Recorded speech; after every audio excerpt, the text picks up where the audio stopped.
নমস্কাৰ এই মুহূৰ্তত অসমৰ প্ৰত্যেকগৰাকী জনতালৈ দিবলৈ ওলাইছো ডাঙৰ খবৰ। আজি হৈছে 19 ছেপ্টেম্বৰ। আজি অসমৰ লাখ লাখ দুখীয়াসকললৈ কেইখনমান চৰকাৰী আঁচনি লৈ দিবলৈ ওলাইছো ডাঙৰ খবৰ। তো যিসকল মানুহে ভিডিঅ'টোত ক্লিক কৰিছে অনুগ্ৰহ কৰি ভিডিঅ'টো স্কিপ নকৰি প্ৰথমৰ পৰা শেষলৈ চাই থাকিব, কিয়নো এইটো ভিডিঅ'ৰ মাজত নেশ্যনেল ফেমিলি বেনিফিট আঁচনিৰ পৰা আৰম্ভ কৰি অৰুণোদয় আঁচনিলৈ কেইখনমান গুৰুত্বপূৰ্ণ খবৰ আপোনালোকক প্ৰদান কৰিম। অনুগ্ৰহ কৰি ভিডিঅ'টোত ক্লিক কৰিছে যদি ভিডিঅ'টো স্কিপ নকৰি প্ৰথমৰ পৰা শেষলৈ চাই থাকিব। লগতে মোৰ চেনেলত নতুন হ'লে প্লিজ চেনেলটো ছাবস্ক্ৰাইব কৰি মোৰ লগত থাকিব। তো বলক ভিডিঅ'টো আৰম্ভ কৰি আজি প্ৰথমটো গুৰুত্বপূৰ্ণ খবৰৰ বিষয়ে বিস্তাৰিত জানি লওঁ। আজি প্ৰথমটো গুৰুত্বপূৰ্ণ খবৰ হ'ল নেশ্যনেল ফেমিলি বেনিফিট আঁচনিলৈ। তো ইয়াৰ পিছত অৰুণোদয় আঁচনিলৈ এখন গুৰুত্বপূৰ্ণ আপডেট আপোনালোকক প্ৰদান কৰিম। অনুগ্ৰহ কৰি ভিডিঅ'টো স্কিপ নকৰি চাই থাকিব। তো ইয়াতে লিখা আছে আৰ্থিকভাৱে অনগ্ৰসৰজনৰ কাষত আমাৰ চৰকাৰৰ সহায়ৰ হাত। তাৰপিছত লিখা আছে BPL পৰিয়ালৰ উপাৰ্জনকাৰীৰ মৃত্যুৰ ক্ষেত্ৰত কেন্দ্ৰীয় চৰকাৰে তেওঁলোকৰ পৰিয়ালক 20,000 টকা আগবঢ়ায়। ইয়াৰ লগতে ৰাজ্য চৰকাৰে সহযোগ কৰি অতিৰিক্তভাৱে 5,000 টকা আগবঢ়ায়। বিগত 3 বছৰত 2,772 পৰিয়ালে এই সহায় লাভেৰে উপকৃত হৈছে। তো ইয়াতে কোৱা অনুযায়ী এইখন আঁচনিৰ জৰিয়তে BPL কেটেগৰীৰ দুখীয়া পৰিয়ালে কৰিব পাৰিব আবেদন। যিসমূহ পৰিয়ালৰ একমাত্ৰ উপাৰ্জন সৃষ্টিকাৰী মুৰব্বীৰ মৃত্যু হৈছে সেইসমূহ BPL কেটেগৰীৰ পৰিয়ালে এইখন আঁচনিত কৰিব পাৰিব আবেদন। আবেদন কৰাৰ পিছত 25,000 টকাৰ আৰ্থিক সাহায্য লাভ কৰিব। তাৰপিছত আৰু কি লিখা আছে পঢ়ি শুনাই দিছোঁ। তাৰপিছত লিখা আছে ৰাষ্ট্ৰীয় পৰিয়াল লাভালাভ যোজনা। তো এইখন আঁচনিৰ জৰিয়তে কিন্তু BPL কেটেগৰীৰ পৰিয়ালে লাভ কৰিব 25,000 টকা। ইয়াৰ লগতে আৰু কোৱা হৈছে মূল উপাৰ্জনকাৰী নথকা দৰিদ্ৰ সীমাৰেখাৰ তলৰ পৰিয়ালৰ বাবে এইখন আঁচনি।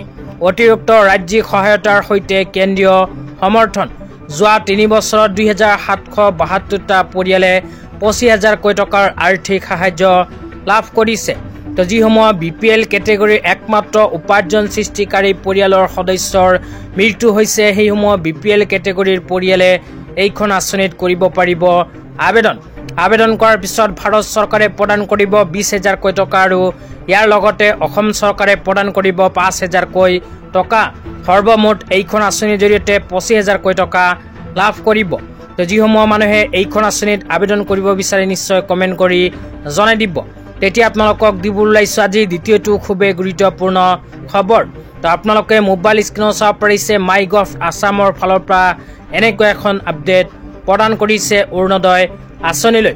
তো ইয়াতে কি কোৱা হৈছে আপোনালোকক বিতংভাৱে জনাই দিছোঁ। ইয়াতে কোৱা হৈছে 25 ছেপ্টেম্বৰ 2025 তাৰিখে গুৱাহাটী খানাপাৰাত অসম চৰকাৰৰ অন্যতম অভিলাষী আঁচনি অৰুণোদয় 3.0 কেন্দ্ৰীয়ভাৱে শুভ আৰম্ভণি কৰা হ'ব।